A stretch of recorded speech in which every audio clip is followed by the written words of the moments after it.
کہتے ہیں یتیم کا آنسو زمین پر نہیں گرتا، سیدھا عرش تک جاتا ہے اور پھر فیصلہ اللہ کرتا ہے۔ یہ کہانی ہے ایک ایسے شخص کی جس نے ایک یتیم بچے کا دل دکھایا اور پھر اپنی زندگی میں وہ دیکھا جس کا اس نے کبھی تصور بھی نہیں کیا تھا۔ ایک گاؤں میں حارث نام کا ایک امیر آدمی رہتا تھا۔ بڑا گھر، بہت پیسہ، نوکر چاکر، سب کچھ تھا اس کے پاس، لیکن ایک چیز نہیں تھی، نرم دل۔ وہ سخت مزاج تھا، غریبوں کو حقیر سمجھتا اور خاص طور پر یتیم بچوں کو۔ گاؤں کے لوگ اس سے ڈرتے تھے، عزت کم، خوف زیادہ تھا۔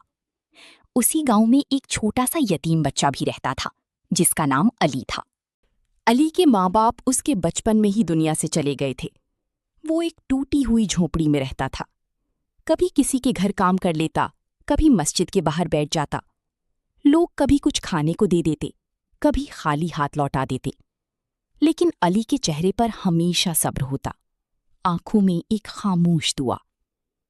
ایک دن علی بھوکا تھا، 2 دن سے اس نے ٹھیک سے کچھ نہیں کھایا تھا۔ وہ حارث کے بڑے گھر کے دروازے پر گیا، ہمت کر کے دروازہ کھٹکھٹایا۔ دروازہ کھلا، سامنے خود حارث کھڑا تھا۔ علی نے دھیمی آواز میں کہا، بابا، مجھے بہت بھوک لگی ہے، کچھ کھانے کو دے دیں۔ حارث نے اسے اوپر سے نیچے تک دیکھا، پھٹے کپڑے، ننگے پاؤں، کمزور جسم، اور پھر اس نے طنزیہ ہنسی کے ساتھ کہا، ہر وقت بھیک مانگتے رہتے ہو، کام کیوں نہیں کرتے؟ نکلو یہاں سے۔ علی نے پھر بھی نرمی سے کہا، بابا، میں کام بھی کرتا ہوں، بس آج بہت بھوک لگی ہے۔ یہ سن کر حارث کو غصہ آ گیا۔ اس نے زور سے دروازہ بند کیا اور کہا، جاؤ، میری دروازے پر دوبارہ نظر نہ آنا۔ دروازہ بند ہو گیا۔ علی وہیں کھڑا رہ گیا۔ اس کی آنکھوں میں آنسو آ گئے۔ اس نے آسمان کی طرف دیکھا اور آہستہ سے کہا، یا اللہ، میں نے کسی کا کیا بگاڑا ہے؟ اور پھر خاموشی سے وہاں سے چلا گیا۔ لمحہ تھا جب ایک یتیم کا دل ٹوٹا اور اس کی آہ عرش تک پہنچی۔ وقت گزرتا گیا۔ چند مہینے بعد حارث کے گھر میں خوشی کی خبر آئی۔ اس کے ہاں ایک بیٹا پیدا ہوا۔ گھر میں جشن تھا، خوشیاں تھیں۔ حارث بہت خوش تھا۔ وہ اپنے بیٹے کو سینے سے لگا کر کہتا، میرا بیٹا، میرا سہارا۔ لیکن اسے کیا معلوم تھا کہ قسمت ایک نیا موڑ لے چکی ہے۔ چند سال گزرے، بیٹا بڑا ہونے لگا۔ ایک دن وہ اچانک بیمار ہو گیا۔ پہلے ہلکا بخار، پھر تیز۔ ڈاکٹر آئے، دوائیں دیں، لیکن حالت بگڑتی گئی۔ حارث پریشان ہو گیا۔ وہ راتوں کو جاگتا، دعائیں کرتا، ڈاکٹر بدلتا، لیکن کچھ فرق نہیں پڑا۔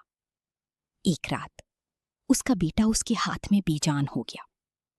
حارث کی دنیا ختم ہو گئی۔ وہ چیخ چیخ کر رونے لگا، یا اللہ، میرا بیٹا واپس دے دے۔ لیکن اب بہت دیر ہو چکی تھی۔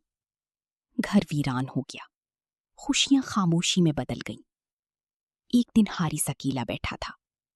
اسے اچانک وہ دن یاد آیا جب ایک یتیم بچہ اس کے دروازے پر آیا تھا، بھوک سے تڑپتا ہوا، اور اس نے اسے دھکے دے کر نکال دیا تھا۔ اس کے دل میں درد اٹھا، آنکھوں سے آنسو بہنے لگے۔ وہ خود سے کہنے لگا، کیا یہ اسی کا بدلہ ہے؟ وہ فوراً اس یتیم بچے کو ڈھونڈنے نکلا۔ گاؤں میں پوچھتا رہا۔ آخرکار اسے علی مسجد کے باہر ملا۔ علی پہلے سے بھی زیادہ کمزور لگ رہا تھا، لیکن اس کے چہرے پر اب بھی صبر تھا۔ حارث اس کے پاس گیا، اس کے سامنے بیٹھ گیا اور روتے ہوئے کہا، بیٹا، مجھے معاف کر دو، میں نے تمہارا دل دکھایا۔ علی حیران ہو گیا۔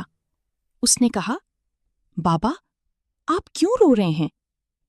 حارث نے کہا، میں نے تمہیں بھوکا واپس بھیجا، آج اللہ نے مجھے خالی کر دیا۔ علی نے آسمان کی طرف دیکھا اور پھر نرمی سے کہا، اللہ بہت بڑا ہے، وہ معاف کرنے والا ہے۔ حارث پھوٹ پھوٹ کر رو پڑا۔ اس نے وہیں سچی توبہ کی۔ اس دن کے بعد حارث بدل گیا۔ وہ ہر یتیم کا خیال رکھتا، ان کے سر پر ہاتھ رکھتا